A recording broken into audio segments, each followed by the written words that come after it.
Today we're talking to Frank. He is a doctor of physical therapy, certified by the Postural Restoration Institute. He became Pennsylvania's first postural restoration certified clinician. He uses a multidisciplinary approach, often collaborating with other specialists. He has consulted for the NBA and NFL teams, as well as Live Nation. He works with clients of all levels. He treats numerous professional athletes and has been a private physical therapist to numerous Super Bowl champions, as well as musical artists. Welcome, Frank. Marie, thank you for having me. I'm excited to be here. So I wanted to ask you how you got started in postural therapy. I was introduced to the works of the Postural Restoration Institute around 2013, and it was through a clinic I was working with at the time, where the owner of which he had come across some of this online, and he took a course in it, and he said, I think that it'd be helpful for you to check this out. So I took the first course as soon as I could through the Postural Restoration Institute, which we call PRI. And, I was kind of hooked immediately from the start because the work that I like to think that I was doing was working on posture with people, even leading up to that. And the information from PRI really helped me understand maybe why certain people in the past weren't getting better when it seemed like they should have been. And it really helped connect a lot of dots in how to really help these people and really get at the root cause of what was driving a lot of their issues that they were coming to me for, but also issues that maybe we always thought were in some other department, even things like anxiety and all these other things that we didn't realize were so closely related when they actually are. So the work of PRI is really about appreciating the asymmetries of the body, meaning if we slice you down the center and we look at you, it's not two mirror images, and every system of our body is asymmetric from right to left.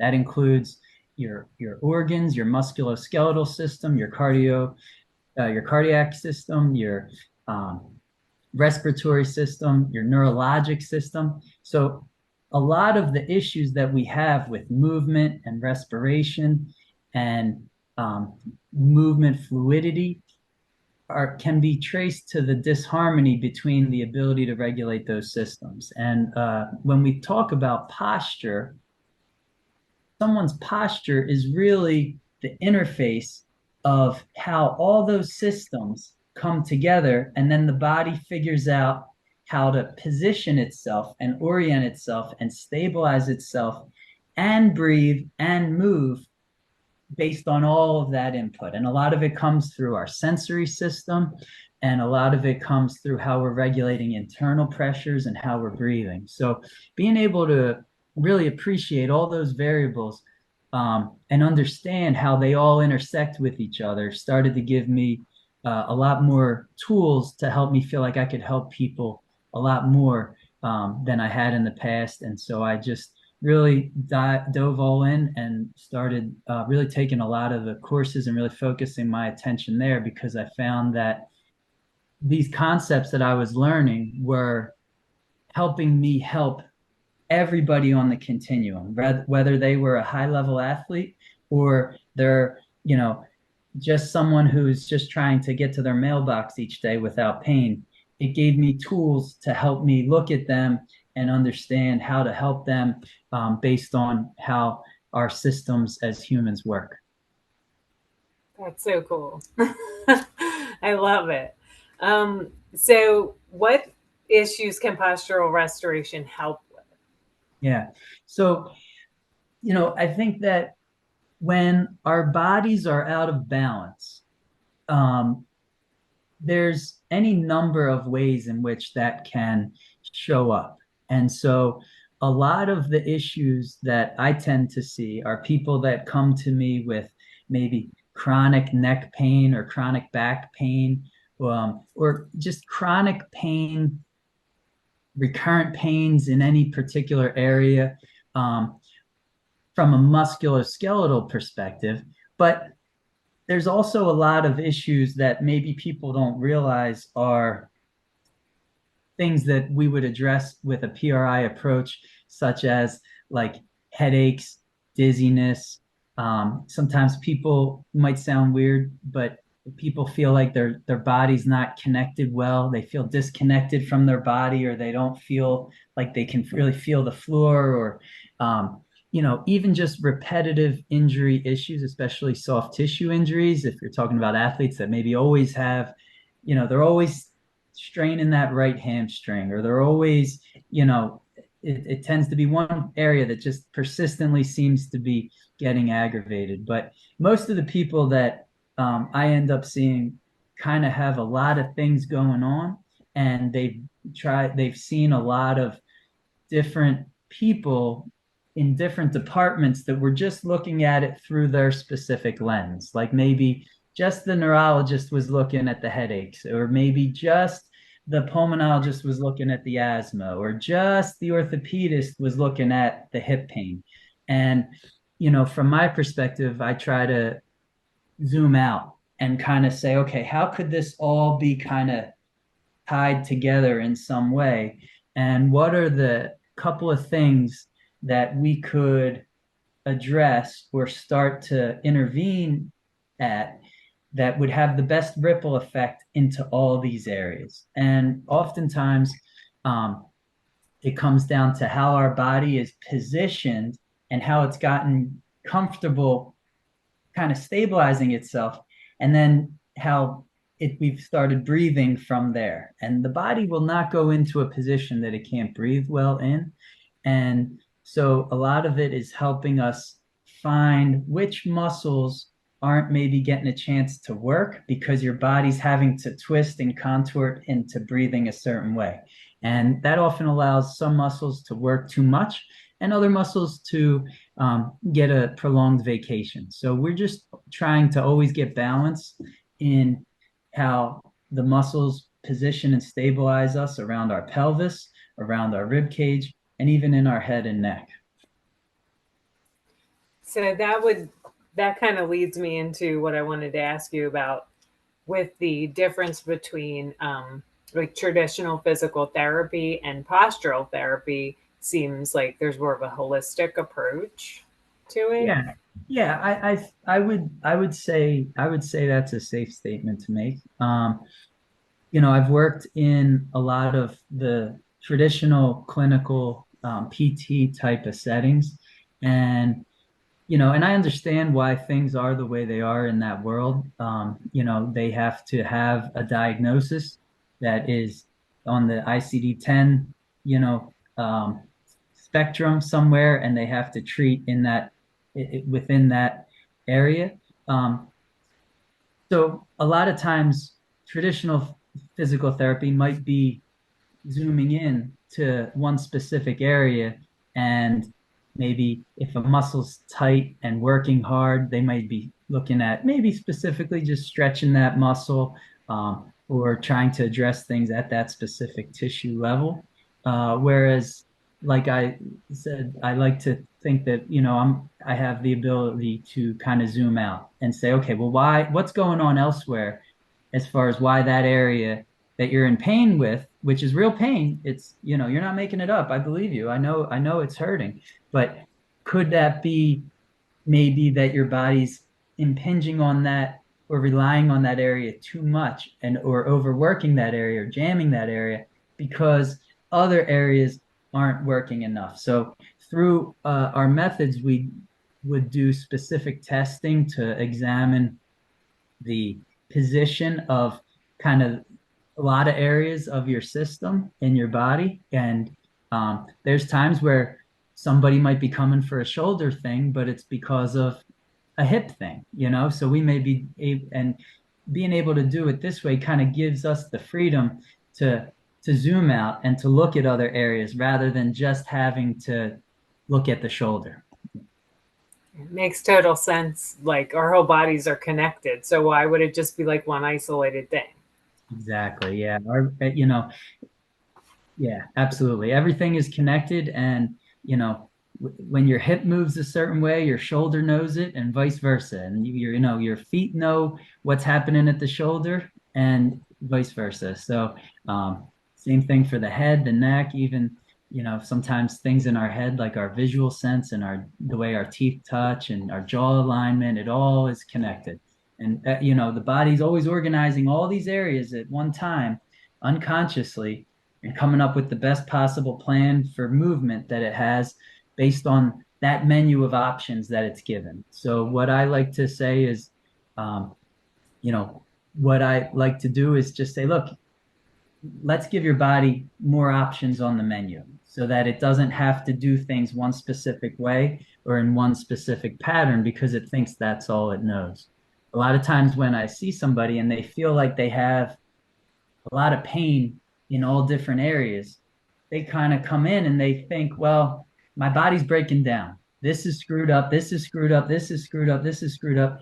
And it's nice when I can connect some dots and show them that no, no, your body's actually doing exactly what it's supposed to do under its current circumstances. So your body's not broken. All these things aren't broken. They're just the consequences of your body having to compensate around these other issues that we can help you with and that we can address and give you more menu of options. So your body's actually very healthy and it's doing exactly what it's supposed to with that current menu of options. So let's just give it some more options and we'll see that we don't have to impinge maybe on certain places, or we can have a more harmonious ripple effect throughout the whole body. And, we can kind of get a lot of those areas to kind of calm down a little bit. Thing. I think it just makes so much sense. And I feel like it's kind of like so cutting edge in a way, because it's like we're coming out of this like traditional way of doing things where it's like everything is compartmentalized to Yeah, it being so much more of a holistic approach to your body and how you move. yeah, I yeah, wanted to ask you just on what you were saying. So, like, our mental, emotional states affect our bodies as well. absolutely. Hmm. Yeah, and so there's certainly a lot of layers to that, and in a lot of circumstances, there's certain things that need to be addressed by someone who is a certified, qualified professional in that department. And I'm not discounting the value of those people because there's so much that goes into our emotions and all of that. So, but when we are in a state where our body cannot real organize and breathe and feel the benefit of fluid motion on both sides of our body, whether it be through our hips, through our rib cage, or even in our head and neck, that can cause some discord in how we're breathing. And that can cause oftentimes a little bit of a hyperventilated state, even if you don't realize it. If your diaphragm is in a contracted state and it's putting more pressure on your neck to do breathing and your back to do breathing, and areas of your rib cage are constricted, that can really increase how significantly your body perceives stress. And it's not that it's all in your head or that you're crazy by any means. It's just that your body starts to feel like it is under stress, even if you're sitting on the beach with a beer in your hand. Things could be stressful. So there's a um, very real biologic response to that within the body that we will take. And a lot of people refer to it as being in sympathetics, in fight or flight. And there's any number of reasons why that can happen, but sometimes we can certainly shrink the onion of how much stress is in the body by allowing your respiratory system to find a more balanced and harmonious position, getting your diaphragm to work well on both sides of the body rather than being contracted on one side and relaxed on the other and causing things to have to twist. Um, And also because when that happens, it can compress certain areas up into the neck, even around your brainstem, believe it or not, and also areas of the mid back that within our rib cage house bundles of nerves that help regulate that sympathetic fight or flight response. So if that's restricted and clamped off, it's going to significantly increase the amount of stress in the body, and you know, it'll dictate changes in how we start to process oxygen and how we balance our oxygen and CO2 levels, um, it can certainly have a significant ripple effect throughout the body in that department. That makes sense. Talked a little bit about the patterns, like how we get into the patterns that affect our physicality. Yeah. And Yeah, the oftentimes the because of the imbalances in the asymmetry in our diaphragm and how we have different postural muscles on one side of the body versus the other. And that has to do with some of the organs within our rib cage that are differently positioned. Like we have a liver on the right side and we don't have some that on the other. That changes the nature of how our diaphragm kind of can function. And there's a lot of asymmetries in the body. There's a very long list as far as how we're different from right to left.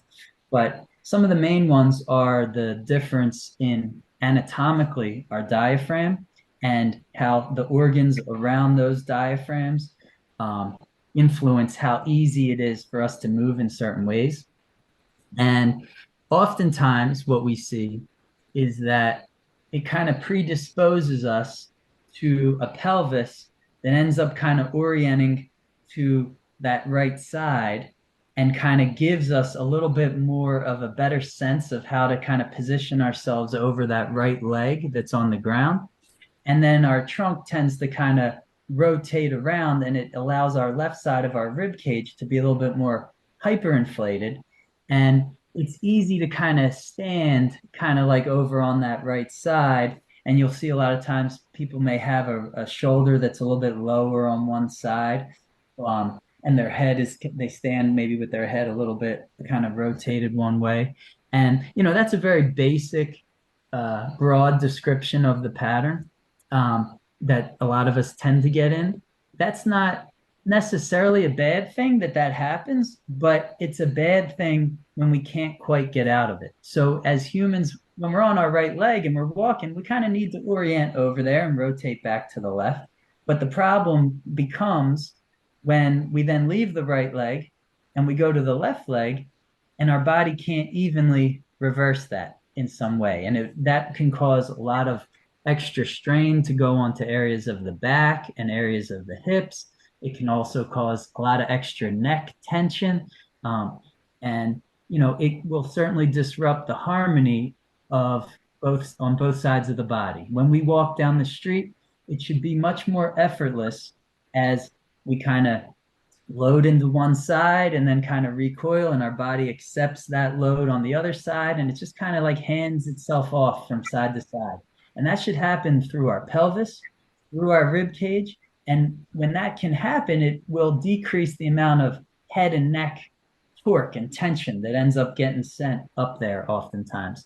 So um, as PRI therapists, we look at, okay, now that's not the only pattern, and there's certainly compensations around those patterns that people develop in time. And oftentimes that can happen if there's trauma, it can happen in a lot of other conditions. So we kind of examine all of that. But when you start to see that your body kind of always prefers to sit a certain way or to stand a certain way when you're in line at the store, um, that can be a pretty good indication that there's probably some discord in your body's ability to orient into either side and breathe at the same time. so, would you say that it's like we need to be kind of more conscientious of how we're moving and what, how we're standing, how we're moving, like be more mindful of what we're doing to avoid kind of getting into these situations where we have problems? That can certainly be helpful in a lot of cases. And what I like to tell people all the time is that most scenarios, because a lot of times I'll have people come and they want to know, well, how should I sit? How should I stand? How should I, do all this? And while that's all valuable information, and we certainly go through that in a lot of cases, my goal with everybody I see is to always allow more to happen within their system with them having to consciously do less. So if you're having to think about every step you take and every breath you take and every move you make, then there's probably some things underneath it that your brain is not unconsciously able to perceive. And so my job is to often kind of dig to find what's the just one or two things that we can target that maybe, yeah, it might be helpful for you to think about feeling your body on your left heel when you're standing at target. But that's not necessarily everybody. For some people it's that. For some people it's every once in a while they have to kind of look to the left, or some people it's, they have to feel a certain area of their right foot on the ground. My goal is to always only give as much as is important to have a beneficial therapeutic ripple effect throughout the body so that, you know, more can happen with you doing less. It would be unrealistic for us to always say, oh, every human on this planet needs to only think about walking this one specific way, because, or standing just one specific way, because the person you are depends on each and on a given day depends on so many variables, and those variables include everything going on in the world around you, how you orient yourself to the space you're in, and how you recognize who you are in that space, but also all the things that happen to you over the course of your life. So when I work with someone, we take a lot of time and really dig into your medical history, which could include things that happened 40 years ago that could be relevant to what's happening now, and a lot of times it's exciting for me when I can help someone understand maybe why they had some of the issues that they did over the course of their life. And it was because of maybe some things that happened years ago that were not their fault or were not anybody's fault. It's just that was life. And, again, your body was doing exactly what it was supposed to do in trying to compensate around that thing that seemed like nothing when you were 12, but, caused your body to shift and adjust a certain way that you never quite unlearned. And that's caused a cumulative snowball amount of stress and impingement or whatever in some other area. And so each person probably that I work with ends up with their own little playbook about what are the things they would best benefit from focusing on in order to help kind of control their state and give them the most balanced sense of where things are to help uh, keep things lined up. But, there's also a good work that I do with dentists and neurooptometrists and podiatrists, and because a lot of times those senses can heavily influence how our brain perceives the space that we're in and how it affects the amount of tension around our head and neck that can often program what's happening in the system below it. So it's exciting when we can do those kinds of things and we see major changes in somebody's body once we adjust those variables. And, you know, because then it's like the body can unlock and they can feel that tension that they've had for a long time can kind of start to dissipate. And then that gives us a better chance to then intervene and now target some of these muscles that never had a chance to work in the past, because maybe we're able to then shut off the ones that had been getting the messages for years, like, hey, we need you to do it all. So that can be exciting because the patients in those situations, they can do less. They can realize, okay, now my body, I put these glasses on or I can put this splint in my mouth and it just gives me a better chance. And they see the ripple effect rather than having a million things they have to think about to try to stretch or do every day. But each person's recipe for that is a little bit different in how their nervous system appreciates those variables, organizes all that sensory input, and then comes up with output as around it. So it's kind of my job to investigate how much those variables are relevant and how much and where we can intervene to help move the needle in the right direction for that person.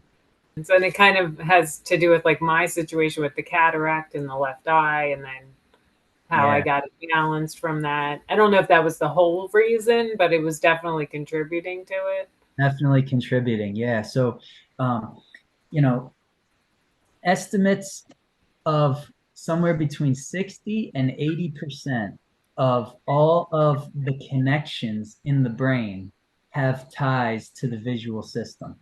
So even and traditional eye exams often only tend to examine a small portion of how our brain and system uses the visual sense. So, um, a lot of times people will have a, traditional eye exam and they'll be in maybe a specific position and they'll be asked, okay, how far down can you see? And they say, okay, well, here's some glasses for those. But that can often be a small portion of how our body's really using our visual sense to understand the space that we're in and what happens when we then stand and need to walk through that space and how we're going to get a sense of the world as it moves past us and where that floor is.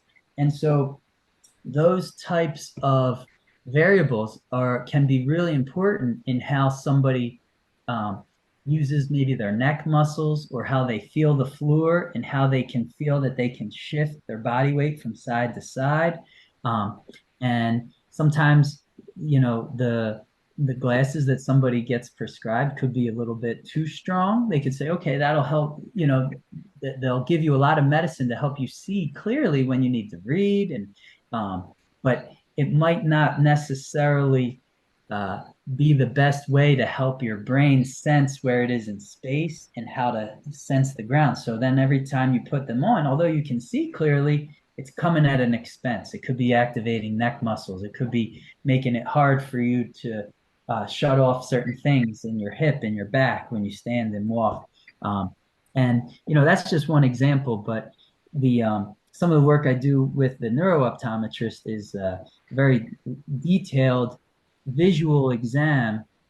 And from there, we're able to get a sense of how somebody's using their perception of space around them through their visual system to help regulate their body and their body's sense and position. So we'll do um, she'll do a comprehensive visual exam, and then I'll be there and we'll be able to based on changes, subtle changes in the lenses, in these trial lenses, we can see real changes in real time about how their neck responds and how their pelvis responds, which muscles they can feel working, and how we can help regulate their state and their system by changing their sense of space around them.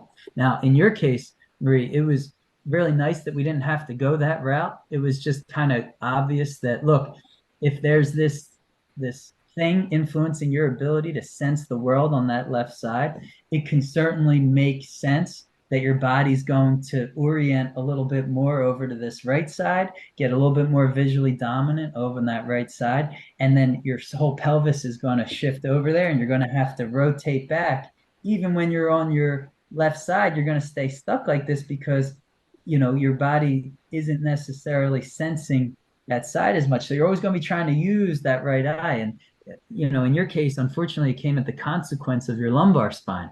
Um, for some people, it's a neck thing. For some people, it's a hip thing, but it's not uncommon that in some ways the visual sense is certainly related to how they're perceiving space and orienting. And there's a lot of other variables that we use sensorily, what we see, but also what we hear, what we feel, how our teeth touch, all that kind of stuff can influence it. Um, so that's kind of like what I see as my role in this on someone's journey is to help them potentially understand how these other variables could be affecting the issues that they're having. I have wanted to ask you about like interventions because I feel like this can be like a tricky thing sometimes. Like I don't like interventions, but I did have the cataract surgery for my personal situation because I didn't really see it getting better. Right, So it's right. kind of like I had to. But say, someone has back surgery or knee surgery, knee replacement or something like that, how could that like affect them healing with something like postural therapy? Yeah, it's a good question. Um, the safest answer is everybody's a little different.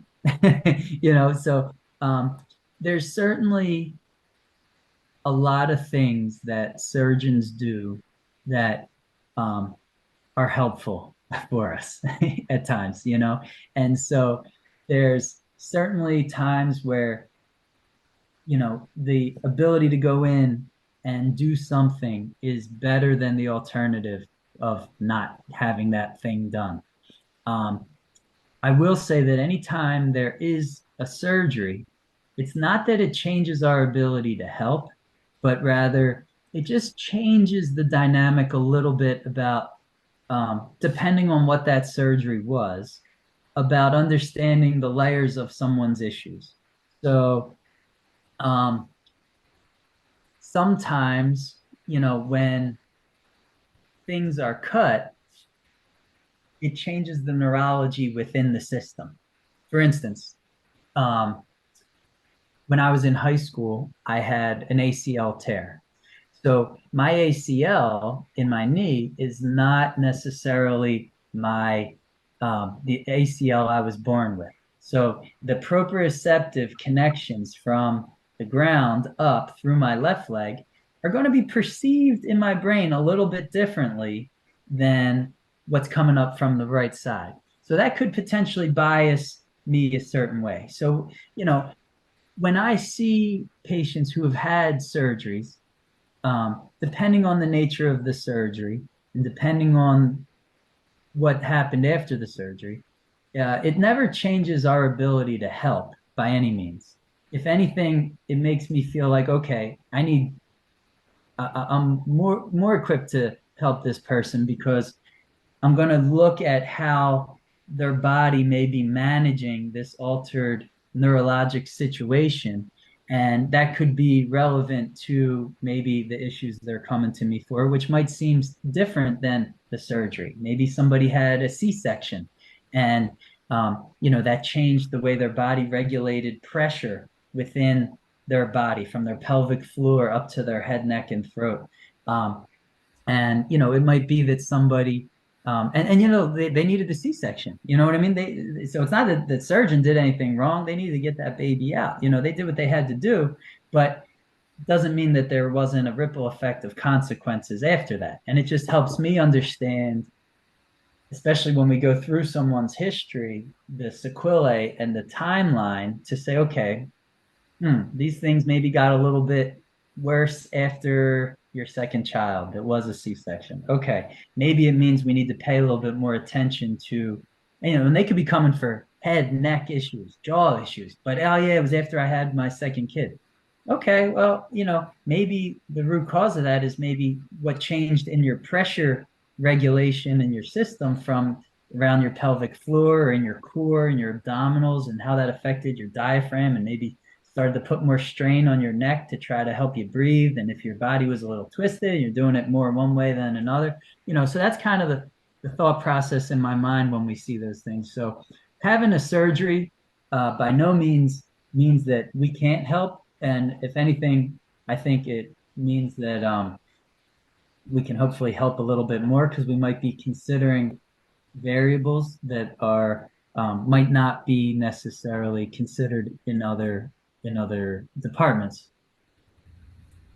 That's great. That's great to know about the surgeries. Um, I wanted to ask you also about the maintenance of postural therapy because, like, for me personally, I have to kind of consistently do some of the exercises, not to the level I had to when I was in my really worst state, Yeah. like all the different reps every day and all that. But I feel like when I kind of slack off from even some of the less extreme ones, I do Mhm. Mhm. regularly. Um, I find that I do end up having more back pain. I do end up kind of like my back could go out if I Yeah. really slack off. Even though I'm doing other regular exercises, I have to kind of maintain the protocol in a sense that you gave me. So Mhm. I was wondering if this is a common thing with people, or can some people like, heal and then they can stop them completely, or Yeah. how does it work? Well, it could certainly be either. So, depending on all the layers of someone's issues, which we try to get as much of a handle on as possible.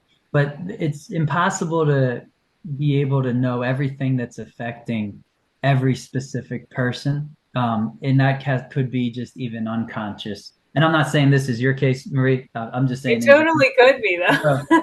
could be, unconscious tensions from traumas in the past in some way. It could be even some things about how your gut maybe gets inflamed by some things you eat, or how, allergies could be affecting the way that your head on neck position if you're a little bit more congested, or it could be some shoes you wear if you go to a wedding, or, whatever it is.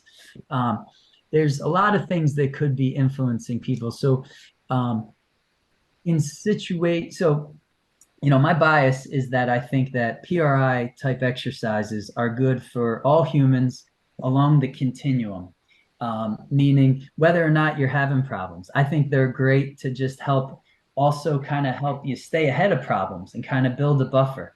And I think they're a great way to keep your movement system balanced and keep you ahead of problems. And, in the same way that you brush your teeth every day to keep your teeth well maintenance, but you still need a cleaning sometimes. Um, I think that the movement system is best held in check and best managed by some sort of daily PRI exercises. Now, there's plenty of people who we see, and most people who probably they get good enough and then they get away from it for a while, and I get that and I understand that for sure. But I like to tell people that I work with, like, when you get back to the gym and when you are working out, or if you're going to go golf for a round, or you're going to do whatever, then, it would probably behoove you well to maybe do these one or two things just to help balance you, to help give you the most margin for error, when you then go and playing. And that's whether I'm seeing, a professional athlete and we're working the day before a game, we're doing what we can to get things in the best place possible to increase their movement fluidity and decrease their margin for error, whether or not they're having acute issues, but also trying to stay ahead of things. So for some people, they do have some things where they're like, okay, well, I'm starting to feel a little bit of this or a little bit of that, but I know how to control it. I got my playbook, and so that's also one of my goals always, is to say, look, maybe there are some things that we can't control, but here's what you can control. And I think in a lot of cases, that is really helpful for the person to feel like they have some control over this, or to be able to understand, maybe, okay, well, my back's hurting me today, but I was dancing pretty hard at that wedding a couple nights ago. So it makes sense. Let me do this or that to get myself back in check. And then, we can control it, rather than, oh my God, what's going on? What's wrong with me now? What do I have? Am I going backwards and all this stuff? So our systems are always evolving and changing based on who we are and dealing with the world around us. And that changes which muscles are working and all this. And so, my goal is to always give somebody their own little personal, customized playbook and toolbox to say, you know, when we're done, call me if you need me. But also, this would probably be a good place to start. See if you can control it on your own when you need to. Yeah, I can attest to that. I've Well, had you times take where I'm care. like, You did phenomenal. You did a great job with your program. I'm glad I it's mean, working. thank you so much. I'm so grateful because I still do the exercises, and it's like my back was like going to go out the other day, and I'm like, I better do some exercise. I Hmm. could feel it. I did some weird move, and then I was like, oh shit. Right. But then Yeah, I did. we all do weird moves every once in a while. You know what I mean? So it's like there's no guarantee to say, okay, you're good. You're never going to need anything ever again. It's just, okay, you may have some susceptibilities, but let's give you the tools to be able to manage those susceptibilities and let you do what you want to do with your life. Yeah, it's great. Thank you so much. Yeah, yeah. No, it's been So I guess we can wrap it up. And if anyone wants to get in touch with you for therapy, can they do that? And how can they contact you? sure. Yeah. So they could feel free to email me. It's RenaissancePhysicalTherapy@gmail.com. Uh, RenaissancePhysicalTherapy physical therapy@gmail.com. That's a lot of words. That is a I'll put it in the link below in the And then, description. or they can feel free to call or text me at 267-402-0242. I have locations in Southampton, PA, Doylestown, PA, Reading, PA, and South Philadelphia. But if they're, and I do virtual sessions also, but if they're not in the area, they could also, but they're interested in this therapy, they could also go onto the Postural Restoration website, which is posturalrestoration.com. And there's a find a provider where you can look up in your area and see if there's a certified provider near you.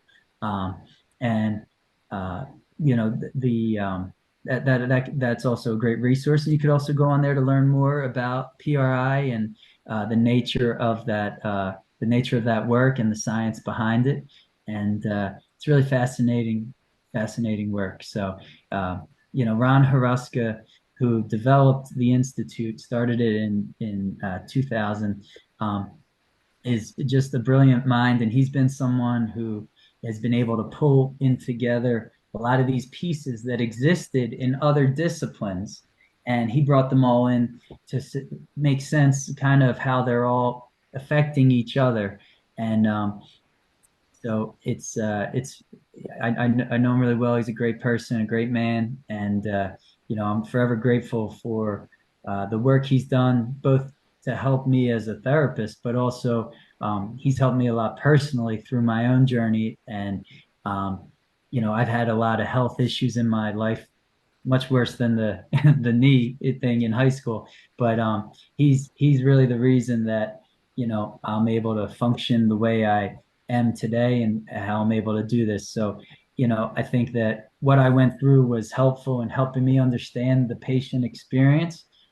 So I try to make sure that I can help people in the way that I was helped, and it's the way I feel that I can kind of show gratitude for what Ron and the Institute has done for me in my life. So that's why I kind of structure things the way I do, and I'm just grateful to PRI for all that it has done for me and on my journey, both professionally but also personally.